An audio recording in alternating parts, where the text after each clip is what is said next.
सब जानते हैं अपने गिरी सुमेल का युद्ध हुआ था इन दोनों के बीच में, पाली में जेतारण के पास में। ये सुमेल की पहाड़ियां हैं, गिरी का मतलब पहाड़ी होता है, तो इसे आप जेतारण का युद्ध भी कह सकते हैं, बैटल ऑफ जेतारण या बैटल ऑफ गिरी सुमेल। 5 जनवरी 1544 को युद्ध हुआ। किस किस के बीच में? वही जिनकी हम बात कर रहे हैं, मालदेव और शेरशाह सूरी की।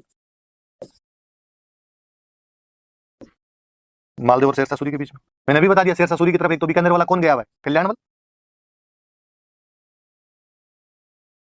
कल्याणमल है बीकानेर का। और एक और बंदा कौन है? तो वीरमदेव मेड़ता वाला। इधर मालदेव के 2 सेनापतियों के नाम याद रखना, जेता और कुंपा। कुंपा वही जिसको बीकानेर दे के आया था, वही है। कहते हैं कि ये युद्ध जब हुआ था, उस युद्ध से थोड़े दिन पहले कुंपा ने और मालदेव के पास आ गया था, वापस जोधपुर आ गया था।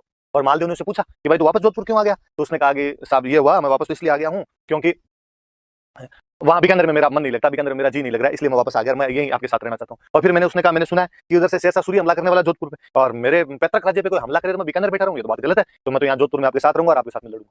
और शेरशाह का मालदेव ने कहा शाबाश, ये होना चाहिए, यूं मादा आदमी। अब साहब यहाँ पे गिरी सुमेल में दोनों की आमने सामने सेना आगे बैठ गई। इधर मालदेव की सेना बैठी, उधर शेरशाह सूरी की सेना बैठी। शेरशाह सूरी के साथ में बीकानेर और मेड़ता वाले और थे साथ के। सेना बड़ी, मालदेव की सेना खूब बड़ी, और शेरशाह सूरी को डर लगी। शेरशाह सूरी को लगे यार ये मरा है। मैंने बताया था कि मुसलमान राजा जितने होते थे उनकी गुप्तचर व्यवस्था बहुत अच्छी हुआ करती थी। और शेरशाह सूरी ने अपने जो गुप्तचर थे उनसे पता लगवाया मालदेव के बारे में, पता चला कि जब आज दिन तक इसके सामने जो कोई है इसने भगा भगा के मारा। और इन कल्याणमल वीरमदेव की इसने हालत खराब कर दी थी, इन दोनों राज्य पे इसने कब्जा कर रखा। कल्याणमल वीरमदेव उधर से शेरशाह कह के लाए थे कि अपने तीनों लड़के मिलेंगे। कल्याणमल ने कहा मुझे बीकानेर दिलवा देना, वीरमदेव ने कहा मुझे मेड़ता दिलवा देना, शेरशाह ने कहा मुझे क्या मिलेगा, आप सब जोधपुर रख लेना, जोधपुर आपका ही। अब शेरशाह ने उन दोनों को बुलाया और शेरशाह ने बुलाकर तुम क्या कह रहे थे, एक बार फॉर्मूला तुम्हारे वाला दोबारा बताना। कल्याणमल ने कहा सर मैं बीकानेर, वीरमदेव को मेड़ता, आपको जोधपुर। उसने ऐसा नहीं लगता कि तीनों को मार के दिल्ली आगरा पे कब्जा करे और तुम फंसा दिया यार मेरे को चारों तरफ से लाके यहाँ पे। पर शेरशाह सूरी के लिए कहते हैं कि शेरशाह सूरी में शेर जितनी ताकत और लोमड़ी जितनी चालाकी थी, जगीरा की तरह कमीनापन कूट कूट के भरा हुआ था उस आदमी के अंदर। और उसने कहा मुझे अब दिमाग लगाने दो, अब आप यूं बाहुबल से ही तो नहीं जीता जाएगा, तो कोई युक्ति बिड़ानी पड़ेगी, दिमाग लगाना पड़ेगा। और कहते हैं कि उसने 4-5 अपने बंदे लिए और उन बंदों को अच्छी अच्छी ढाल दी। ढाल समझते हो? तलवार, ढाल, तलवार चलाने के लिए ढाल जो रोकने के लिए होती, ढालें दी।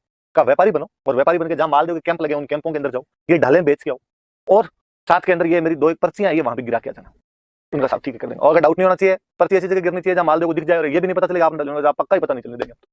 गए साहब वो जाके जहां कैंप लगे थे वहां अच्छी ढाल ले लो, अच्छी ढाल ले लो। युद्ध के टाइम में ढाल तलवारों की आवश्यकता किसको नहीं हो? मालदेव ने कहा इधर बुलाओ, इधर बुलाया यार, बुला के कहा भाई क्या है? उनका हमारे पास तलवार और ढाल अच्छी, दिखाओ कैसी।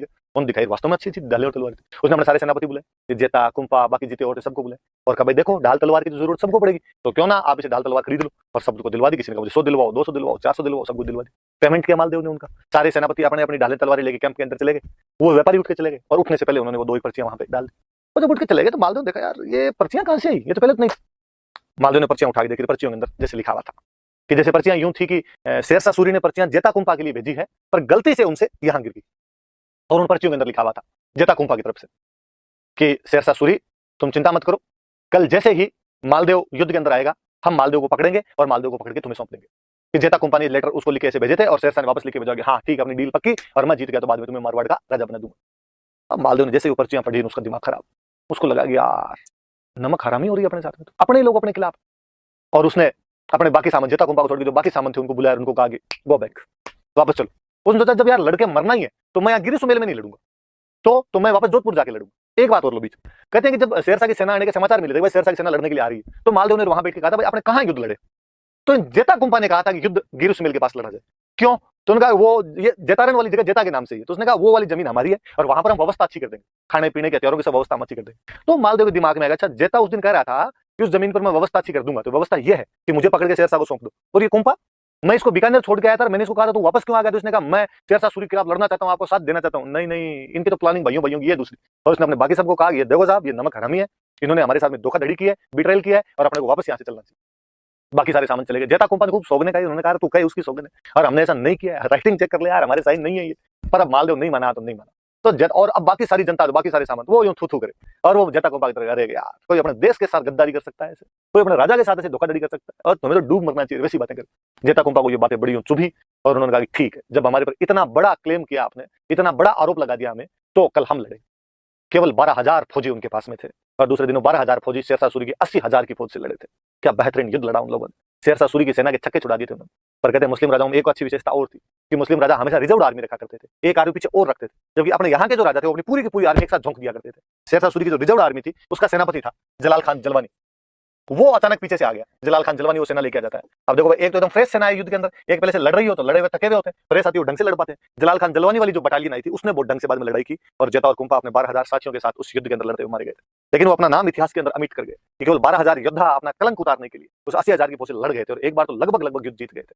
और कहा तो यहां तक जाता है कि शेरशाह सूरी भले युद्ध जीत गया था, लेकिन जीतने के बाद भी उसके मुंह से निकला था कि मैं मुट्ठी भर बाजरे के लिए हिंदुस्तान की बादशाह को देता है। कि आज मैंने एरिया जीत तो लिया है, लेकिन जीतने के बाद मिला क्या? ये जोधपुर का इलाका जहां पर होता क्या है, मुट्ठी भर बाजरी।